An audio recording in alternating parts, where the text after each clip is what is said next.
There's a lot of soldiers out there, but in particular this one troop, the E Troop, is commanded by my youngest sister, Donna Rigel. She is a Kiowa helicopter pilot, so it's a scout helicopter, and they're pretty much the ones right on the front lines. And a lot of people have been sending care packages, which they've greatly appreciated, but one of the things she said they were in dire need and didn't have any other access to was foot products. Sure, we have some Polizorb, some heel care. Inside of here we have our odor eaters and our foot powder, which is so important. They start their day probably at 5 in the morning. They end their day at probably anywhere between 10 or 11 at night.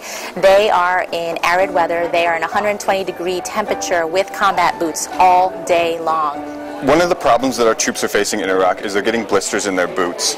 So we're adding blister packs into their care packages so they can help combat the blisters that they're getting. There's a lot of blisters, there's a lot of fungus, there's a lot of shear forces, so we need antifungal powder, we need anything that we can use to help absorb a lot of the moisture and a lot of the athlete's foot. I'm always happy to help, and I think it's really important to support our troops. And, you know, the little things we can do, I think, make a big difference.